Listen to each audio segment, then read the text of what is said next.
হঠাৎ করেই এই আনন্দ উল্লাসের চিত্র দেখে মনে হবে কোনো বিজয় উদযাপনে মেতেছেন ব্রাজিলিয়ানরা, কিন্তু বাস্তবতা হলো সামরিক অভ্যুত্থানে ষড়যন্ত্রের অভিযোগে সাবেক প্রেসিডেন্ট জাইর বলসোনারোকে বৃহস্পতিবার দোষী সাব্যস্ত করার পর উচ্ছ্বাসে ফেটে পড়েছেন বিরোধীসহ অনেক সাধারণ জনতাও।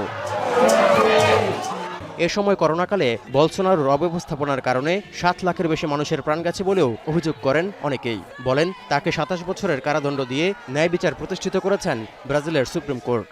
Em nome das 700.000 pessoas mortas durante a Covid, hoje elas descansam em paz. O Brasil, proporcionalmente, foi o país que mais perdeu gente na pandemia pela incompetência, porque a extrema-direita é um dispositivo de destruição de país, tudo é destruído.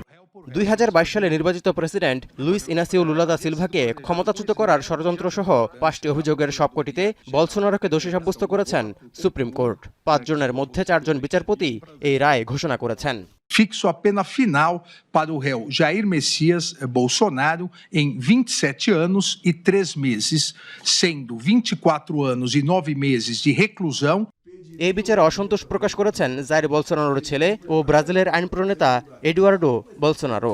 মার্কিন president Donald Trump প্রশাসনও এতে নাখুশ হয়ে বিচারকদের উপর নিষেধাজ্ঞা দেবেন বলে প্রত্যাশা করছেন তিনি। Eu acho que muito provavelmente depois do julgamento de Bolsonaro a gente vai ter uma resposta firme com ações do governo norte-americano contra essa ditadura que está se instalando no Brasil. Jair বলসোনারোকে কারাদণ্ড দেওয়ার খবরে খুবই আশ্চর্য হয়েছেন বলে জানিয়েছেন মার্কিন প্রেসিডেন্ট ডোনাল্ড ট্রাম্প। তবে নিষেধাজ্ঞা বা কঠোর কূটনৈতিক পদক্ষেপ নেওয়া হবে কিনা সে বিষয়ে কিছুই জানাননি তিনি। Well, I watched that trial. I know him pretty well. Foreign leader. I thought he was a good president of Brazil, and it's very surprising that could happen. That's very much like they tried to do with me, but they didn't get away with it at all. But I can only say this. ২০১৯ সাল থেকে ২০২২ সাল পর্যন্ত লাতিন আমেরিকার বৃহত্তম দেশ ব্রাজিলের president ছিলেন Jair Bolsonaro. বলসোনারোর পাশাপাশি সাবেক মন্ত্রী ও সামরিক প্রধানদের সহ আরও ৭ জনকে তার সঙ্গে ষড়যন্ত্রের মামলায় দোষী সাব্যস্ত করা হয়েছে। তৌহিদুর রহমান, এখন বিশ্ব।